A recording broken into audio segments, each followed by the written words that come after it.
How's it everyone, this is Lolcohol, and in today's video I'm going to be giving you a whole lot of tips to get through the campaign on League Start more smoothly. At this point, I've run the campaign literally dozens and dozens of times on a ton of different characters, so these are all the things that I've learned from going through campaigns so much, and I'm going to share it with you so you can hopefully have a better time too.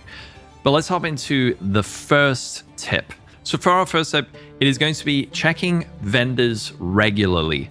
Every time your character levels up, the vendor's inventory is going to partially refresh, providing new options for your character to buy.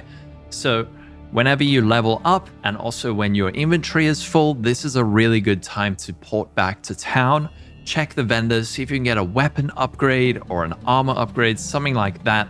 Especially look out for items with maximum life and resistances. Also, open sockets are really good, not only to buy and equip and put runes in them, but also for salvaging, which I'll speak about a little bit later. In Act 1, one of the most important things to look out for is movement speed on boots. Having movement speed early and throughout the rest of the campaign and into the endgame is very, very impactful, not only for the speed your characters moves, but also for their survivability, being able to maneuver in and out of combat more easily. Now, another thing you can have, and I'm going to just move my camera, is a regex string. So I'm going to put this in here, and it's going to highlight a whole lot of items. So this looks like a bunch of gobbledygook, but for people who don't know, this is highlighting certain things that match these words or parts of these words. So over here, I have speed for movement speed. That's why this is being highlighted. I have stre. This is to strength. So we can see maybe there is something here that has strength on it. However, it's also highlighting a lot of other stuff. So we got attributes, maximum life, spirit. I can link this in the description. This was specifically for my monk, but it'll give you an idea of the type of things that you can look out for. Another important thing is starting to pay attention to when new base types appear, especially for weapons. So in Path of Exile 2, you get different bases and they have different base stats. So for example, here we have a wrapped quarterstaff. This has base physical damage of 7 to 12, but over here we have a gothic quarterstaff with base physical damage of 16 to 26. I know I get this upgrade at level 11, so if I am level 11 and I know that these can become available, I'm going to go back to the vendor at level 11 every time just to see maybe there's a really good gothic stuff. You can even double, triple, quadruple your damage depending on the kind of mods you had before and after.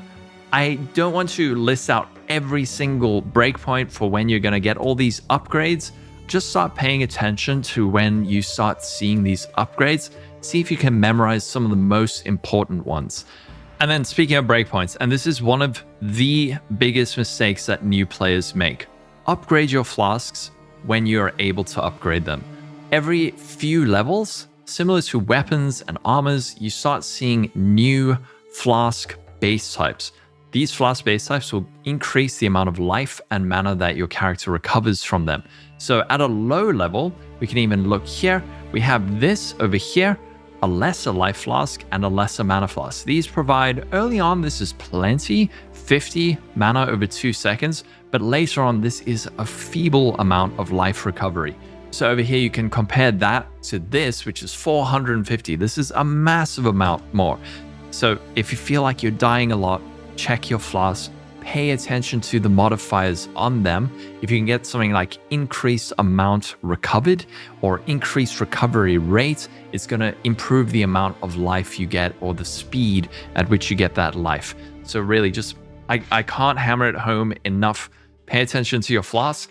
On screen now are the breakpoints of when you get these flask upgrades. Shouldn't be too hard to remember. And if you're dying a lot, upgrade your flasks.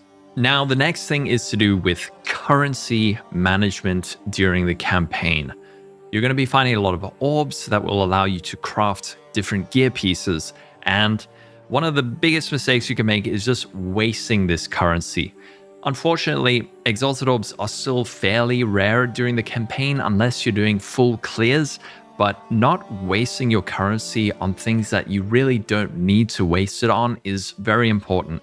One of the worst situations you can end up in is when you really need an upgrade and you can't get it and you have no currency. You're kind of stuck at that point. Obviously, you can go back to lower level areas, farm a bit, maybe get a lucky drop, but it's not a great situation. So for the most part, my advice is save your currency for your weapons. You can usually get through the campaign fairly comfortably with just blue armors and gloves, helmet, boots, rings. But if your weapon is really bad, you're going to be dealing a lot less damage. A good offense is a good defense. If you deal no damage, but you have a bunch of life, you probably are still going to die. Use your currency when you need to. Keep it as almost a last resort. Try and prioritize getting your gear from vendors and from the ground. And then when you really can't find something, then use your currency.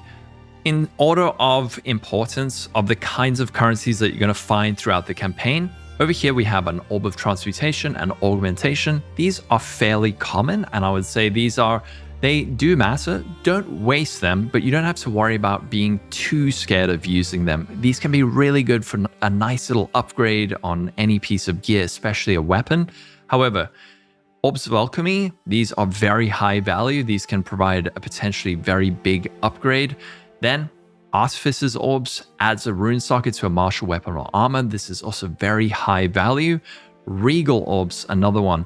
Bad situation you can end up in is when you have lots of exalts and you have lots of transmutes and augmentations. So you make the item magic, you add an extra mod, and now you can't make it rare, so you can't apply your exalted orbs. So keep your regals, these are important. You can actually disenchant rare items with the vendor. If it has 6 modifiers, you'll get 2 regal shards. If it has fewer than 6, you'll get 1 regal shard. So you can build up your little stash of regal orbs by disenchanting rare items with the vendor. Another one that's important is a blacksmith's whetstone. If you're using a martial weapon, such as quarterstaffs, bows, axes, these can really increase the damage of your weapon. So save these for when you get a really good weapon that you really want to juice up to that next level. And then similar to currency management, the next thing we want to talk about is rune management. So you should find a fair amount of these to the point that you don't have to be as strict with these in the same way you might be with an Orb of Alchemy, but don't waste them on rubbish that you're probably not going to use for a long time. So these are like a secondary layer of crafting when you really need that extra push. So very important ones, body rune, you can use these in armor to get increased maximum life. And then these elemental runes like a storm rune, desert rune, and glacial rune, you can use these to get resistances in armor or flat damage to attacks in martial weapons. This is very strong early. Even if you get something like a blue gothic staff in Act 1 with a couple of rune sockets with, let's say, a storm rune and a desert rune, that can be enough to carry you all the way to the end of Act 2. So use your runes, but use them when you need to. If you need to push your damage a bit higher, if you really need that little extra bit of resistance, use these. And you can also check vendors for any kinds of gears that has sockets in it. Something like this, it's got a socket, so that is the potential for a bit of fire resistance if you might need it. The next thing to talk about is gold management and salvage management. So when I'm talking about salvage management, I'm talking about items that you can use with the salvage bench to break down into materials. I highly recommend, if you have a loot filter, to highlight socketed items, especially 2 socketed items and ones with quality. Because of the power of runes, having Artificer's Orbs, which you can get from using this salvage bench on a weapon, for example, or an armor with sockets, it will give you an Artificer's Shard, and 10 of these will give you an Artificer's Orb. So salvaging items as you find them is really important so that you have these, you can apply it to your weapon and your armors, and then add in these runes as you get them to get that power boost. So don't run past these, especially double socketed items early on. And you can also salvage quality items, like this is a crossbow with 20% quality. And salvaging this will give us blacksmith's whetstones, and because it has sockets as well, it'll also give us artificer's shards. So we can do like that, and it gave us another 2 of these, and I think it gave us 4 of these. So blacksmith's whetstones for your weapon, especially if you're martial, and then artificer's shards. And you can also salvage your armors, and if you salvage these, you'll get armorer's scraps, which you can use to improve the amount of defense that you're getting from your armors. Another form of salvaging is disenchanting. So at a vendor, if you go to a specific one, you can put in a magic item to get a transmute shard, but much more importantly is putting in a rare item to get regal shards. And then 10 of these will become a regal orb, 10 of these will become a transmute orb. So you can do that, but this brings up the balance of gold management versus salvage management, I would say. So when it comes to gold, I don't recommend just buying anything and everything from a vendor. Really save your gold for when you see something that is good and worth buying. It can be very easy to say like, oh, I think that might be good, and then buy it. But don't waste your gold. It is very precious, especially for also respecking. It has many, many uses. Something like this, you might say, oh, this has 2 sockets. I could buy that and then salvage it for 2 artificer's shards. I would say during the campaign, don't do that for rare items like this that are quite expensive. But if there is perhaps a cheaper 2-socketed white item, or maybe even something like this helmet, and you really need that 10th shard to make a full artificer's orb, then you could buy this and then salvage it to get that artificer's orb. So keep a look out for quality gear at vendors as well, and socketed gear, but don't waste all your money on those unless they are affordable. So if you feel like you have good gear and enough orbs, then sell rare and magic items to vendors for gold. If you feel like you have a lot of gold, but you don't have a ton of orbs that you need, especially regal orbs, then you're going to use a disenchant to get the regal shards. Just think of that. What do I need more of? And then do the thing to get that. And really try and pay attention to how many regals you have and how much gold you have. Really, really unfortunate situation you can land up in is if you really need a respec and then you can't afford it, or another really bad situation is the vendor has like the perfect weapon for you and you just simply cannot afford it. Another thing you can spend gold on is gambling, and I really don't feel like I can recommend this. I think this is like the ultimate last resort. If monsters are not dropping what you need, if the vendors aren't selling what you need, if the currency you have doesn't hit the modifiers you need, then go gamble. That's like your panic. Oh no, I really do not know what to do.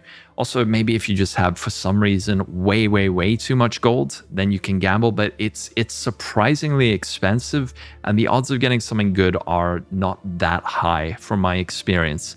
So save gambling for like panic mode, last resort, or if you just have tons of gold. And then the next thing, very important, is to learn where all of the permanent buffs are throughout the campaign. So I actually have a written guide on this exact topic telling you where to get all of the +2 skill points and the permanent buffs like resistance buffs throughout the campaign. So I'll link that. I might also do a video on that topic, especially if people are interested in that. But you can get a tremendous amount of power just by completing these quests. You can actually see all of these permanent buffs on the map screen. Whenever you see a skull with a plus next to it, it tells you that this is something you can kill to get a permanent buff. If you see a skull just like this without a plus, then this is just another boss that you can kill. These often do have guaranteed specific drops, but these are not going to be permanent buffs. Another thing you can learn is the location of specific guaranteed drops. An example of this would be the Brambleghast. I know that in normal difficulty, I can slay the Brambleghast and he has a guaranteed level 2 uncut skill gem drop. So you can learn some of these. So you can say, if I am in Grim Tangle, I can slay the boss in there for an uncut support gem. This takes time to learn, but it is all up on Mobalytics. I will link it in the description, and all of these can be helpful, but the most important are those permanent buffs. So the only non-permanent buff, but very impactful guaranteed drop that I am going to say is mandatory is a Lesser Jeweler's Orb that you can find in Sandswept Marsh. This is the first area after reaching Act 3. So you can find this. Once you find the Ziggurat encampment, you can check to the left or right of it. And in here, you're going to find 2 rare monsters. These guys, this is the Azak Campfire or Orok Campfire. And the first time you complete this, there'll be a basket, and this will have a Lesser Jeweler's Orb. Oh, I actually hadn't done this. So that's guaranteed.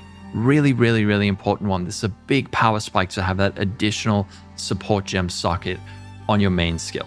Now, this is a little bit more of a niche tip, but a lot of players like farming Beira on League Start. So this is a boss that you find in Clearfell, and you can fight her repeatedly to farm up some decent rare items, collect a bunch of gold. You can sell the rare items you don't want to use for gold, and then try and get like a really good start into Act 1. Also, something you can do is from all that gold that you get from Beira, you can use that to gamble for some very specific low-level unique items such as Ghost Writhe and Widow Hail. So on a very low-level character, like a level 2 character, there's very few unique items that you can get from vendors when gambling. So by doing it on a low-level character, it increases your odds of getting those specific unique items. So what you can do is you farm Beira, you kill her, try get some upgrades, then you go to the Grailwood, and then from the Grailwood, what you're going to do is on the Clearfell, you're going to press Control and then click and then go New, and then you'll go into a new instance with Beira, and then you can fight her repeatedly, pick up the loot that she drops and sell it. And then once you have enough gold, instead of gambling on the same character, because this character might be level 4, level 5, level 6 by the time you're done farming, you can then take a new character, just run through the start of Act 1 through the riverbank, get to town at level 2, and then you can try and gamble for those items you need. So with Finn, it would be for a Ghost Writhe, it would be on a random Energy Shield body armor, and we can see, do we get a Ghost Writhe? No, we don't. The odds are not super high, but it is a strategy for some people if you want to go for that early Widow Hail or that early Ghost Writhe. And then another great tip, if you want to have a really good start, you can follow a build guide from a content creator. We have plenty of these over on Mobalytics, a lot of good and trusted build creators. If you do follow one of these guys, I recommend please just read through it, try to understand the things. Don't just skim through it and don't pay attention, but read the things, try and understand why they're using the support gems they might be using. Hopefully, any good guide should explain some of these things, but if it's not there, you can always just join streams and ask questions, or join Discord groups and ask questions. But following these build guides is a very helpful way for new players to learn the game a bit more quickly.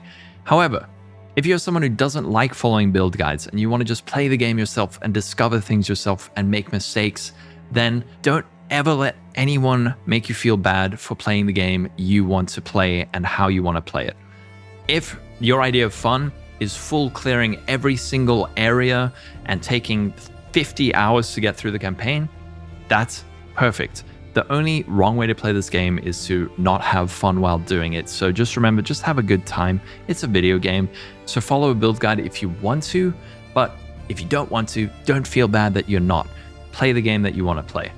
And the final tip, if you want to be a massive nerd who practices before League start and you want to fly through the campaign to get to the end game as quickly as possible, well, I have a series of written guides and videos explaining the different layouts throughout the campaign so that you can get through it much more quickly. I will link those as well in the description, but I've done a ton of work for these, explored lots of areas, and come up with all of these written visual guides that you can use to learn the campaign, get through it more quickly. But as always, if this looks horrible to you, I'm sure this looks mad to a lot of people who are not familiar with Path of Exile, but if it looks bad, don't worry about it. Just play the game, have fun. And yeah, that's going to be it for this video. I'm going to be streaming Path of Exile 2 the moment it comes out this Friday. So catch me there. I'll link my Twitch in the description. Don't forget to like and subscribe if you enjoyed the video. That's going to be it. Have a wonderful day. Stay safe. Catch you in the next one, and bye-bye.